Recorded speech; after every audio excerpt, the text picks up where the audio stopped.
You know the server I started back in August, School SMP with all my friends? Well, it's back, we're back, and expect new things from it. Anyways, I've been playing on the realm for like 2 to 3 weeks by now, so let me show you my progress.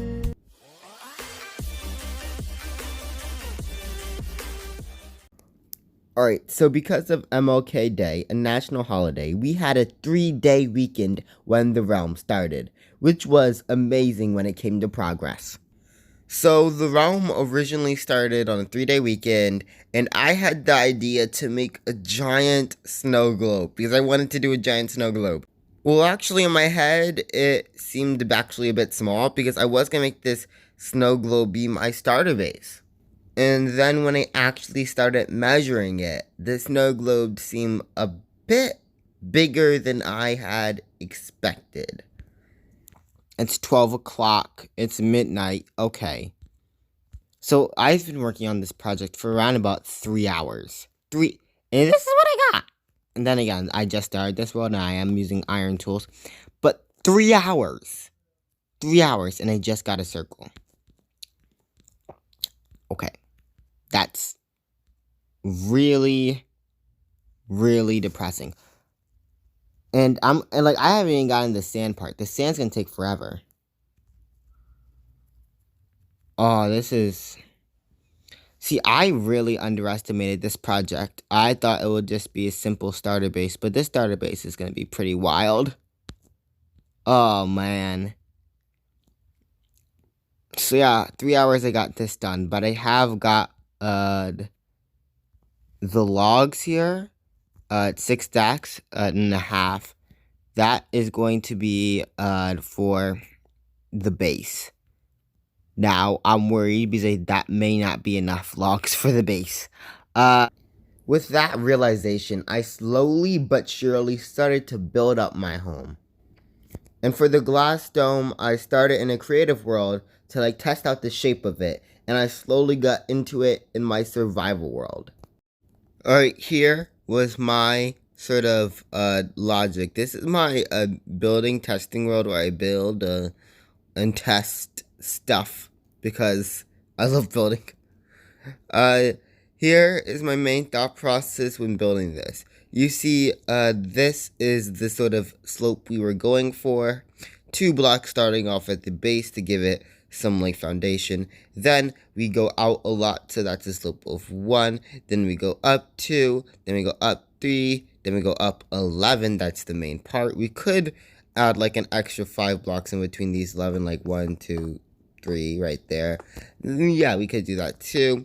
Then we go -3, -2, -2, -2. We have 4 ones right there. -1/2, -1/2. And then we end off with -3, -4. And then there's this big glass roof thing. Now, I think this is... I had some trouble with the glass up here.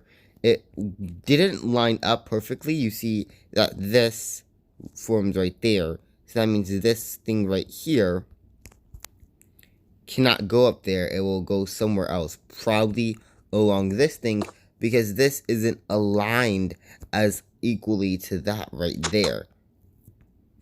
So yeah, there was a lot of complications when it came to building it, but it didn't really matter because it's just a big glass dome.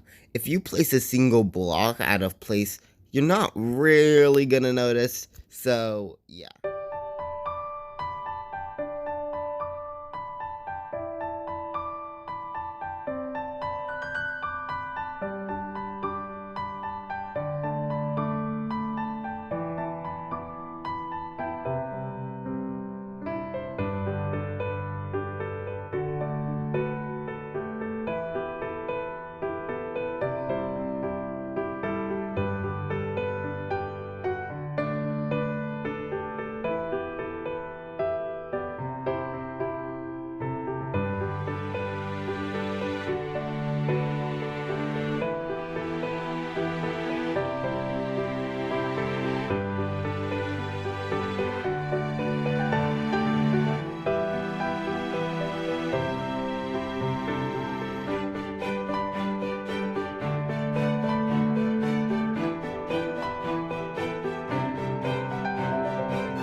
So basically, I'm finished the snow globe, but I have no idea of what to put inside of it. A few ideas sparked my mind. I didn't know whether to go for like a city vibe, like have a bunch of skyscrapers in my snow globe, or have like a Santa Claus like sort of thing where I have like certain rustic homes in my snow globe. Or I could do just one big mansion in my snow globe. I really just didn't know what to do. So then I ended up building this really ugly rustic home. By the way, this is the ugliness of my house. Well, of course the roof was there and everything, but this was about the block palette, which, granite and oak. I don't like them together. Oh, this, I can't look at this, and then they are the spruce. No, no. So I started to step away from building because I realized every time I build, it became more ugly, and I started to go towards terraforming. So I terraformed the snow globe because it was in desperate need of terraforming, and it turned out I actually really like it. I mean, it's what I usually do, so it's not anything new, but I like it.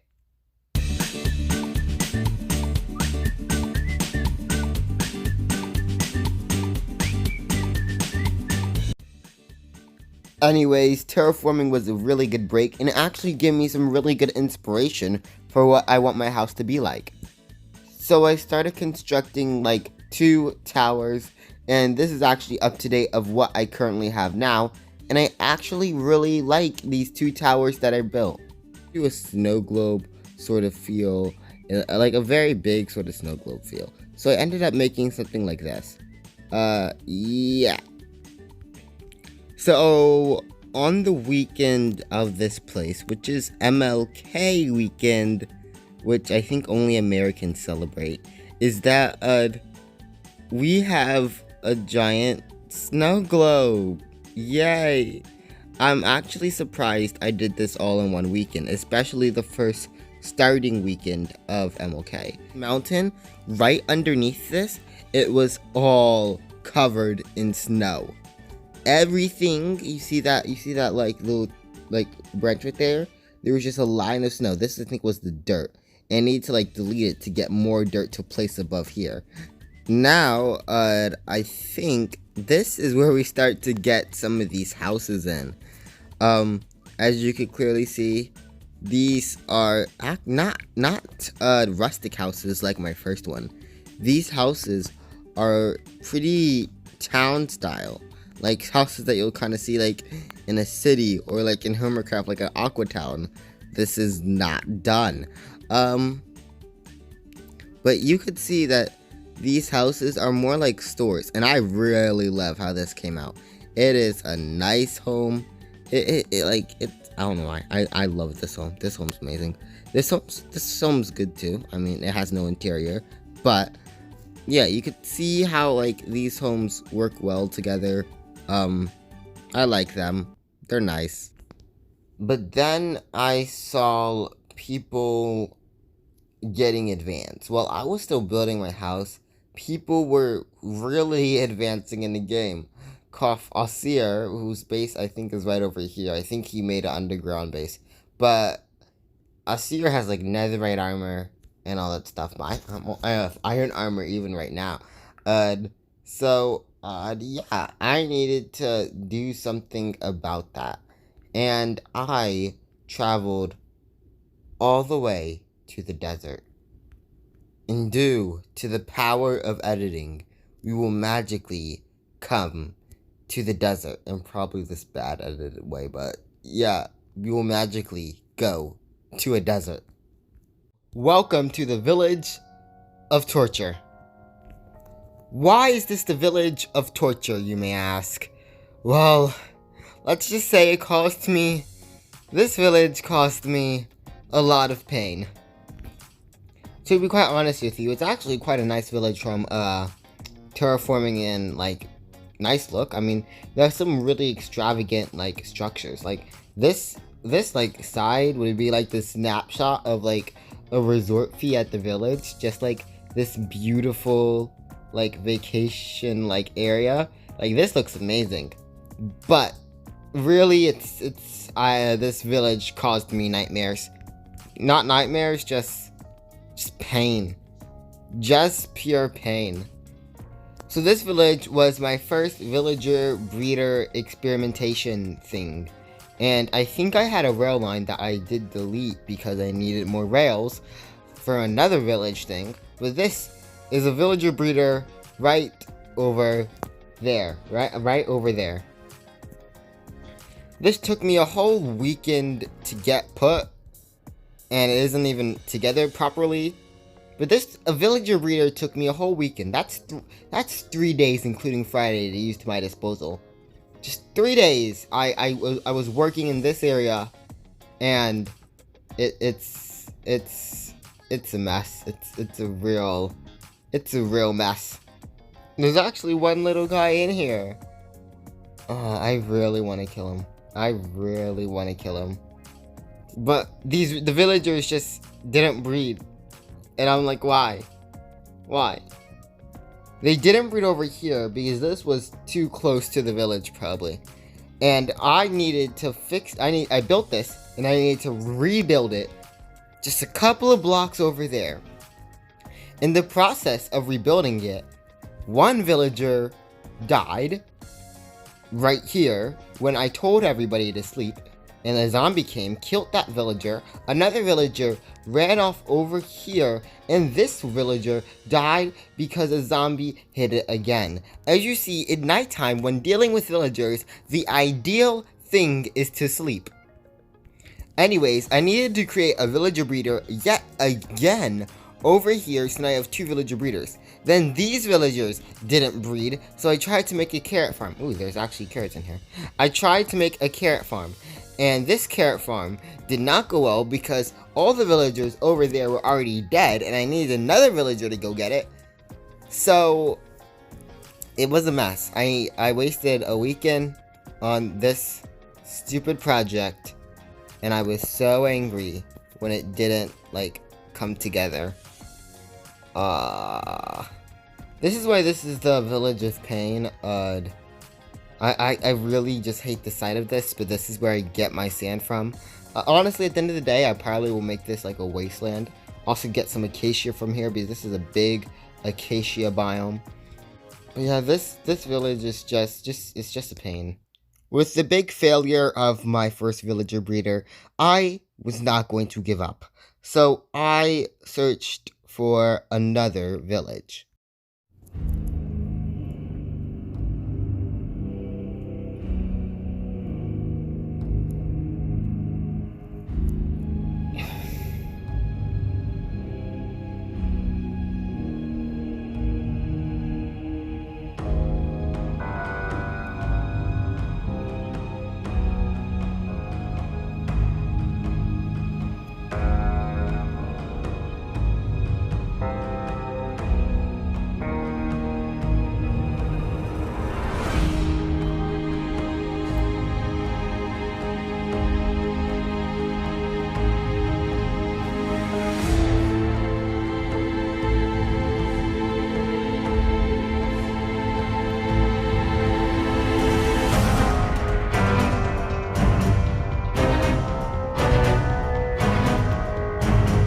Here is Meh Village, or Residence Village as I like to call it.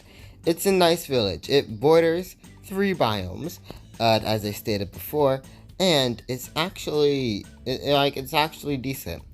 In this village, I first made this home. This home I am very proud of. It's not the best looking home, admittedly, but then again, consider this. Besides the glass roof, I made this home in literally 2 minutes. Like, that is the time. I just had some sandstone on me. I had some acacia, which I mined down before. I made this home in literally 2 minutes.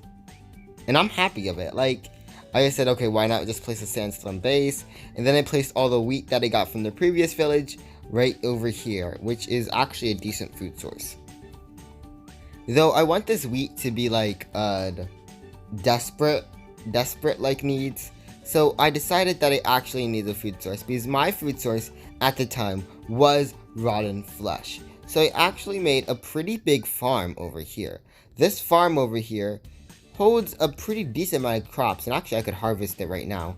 I also expanded this farm out a bit, but this is my wheat farm, which I get all my food from. And as you see, this beautiful bread right here.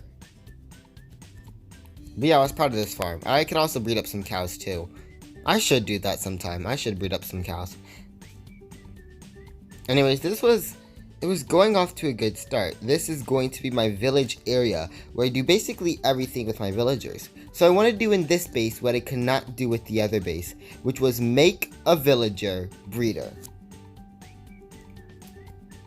First time built, and I got a bunch of villagers. Actually, how many are in this thing? I think 7, 3, 4. Like, the only sad thing is you need to wait till they grow up so you like know to pick the right breeder from the cart. But it's a pretty manual design. It's not like automatic. Like, I think last season I made an automatic one, but I forgot the YouTuber who made that. So yeah, I really like this villager breeder. Usually I sleep because this attracts so many mobs. But yeah, this is my villager breeder, and it actually worked, and I'm actually really happy for it. I can kill as many villagers as I want and not have a care in the world. So yeah. Also, 2 mentions, I'm covering my coordinates for a reason, because there is a thief on the server. And secondly, thank you Kojo, and also JC Plays, because Kojo recommended a design from JC Plays because I was really struggling. So yeah, Kojo, one of the Block SMP members. Thank you. He's drowning. I never saw a creeper drowned. Ah, that's nice. That actually could be a good killing system. That's no redstone, just drowning. Oh, you need to carry the drops, but still, nice. Anyways, yes, I remember where I was. I just finished making my villager breeder. This was all an effort to do one valuable thing. Wait, I need to get some wheat first because I am actually running low. Now, I think I have a lot of clips already on this because this is the time where I started to record. But I'm just gonna show you some. So I guess let me tell you it right now. This was all an effort to create a villager trading hall. So the same design I used in the last season, where I got all my villagers, and then you could also place a zombie spawner in the middle of your trading hall. So every time a zombie villager spawns, you get a 1 emerald discount. This was such a huge bug and a huge exploit. It was so good until I found out the harsh realities of it. What's so cool about the water is that when it rains, like it rains, and then when I walk over here, clear day, clear sunny day. Anyways, yeah, this is what we got done so far. Yeah, this is like a week-ish after the disappointing failure of this villager breeder. I'm really upset at this now. What? Oh yeah, that makes sense. Still expensive. Yeah, this used to be one trade, and it used to be a good thing to exploit, but I totally forgot to read that it was overdue, and it's seriously nerfed. I spent so many hours went into this. You don't know how many hours went into grinding this. Oh, this is why I left this space. I just need space away from this. This hurts my head to think about. It really does.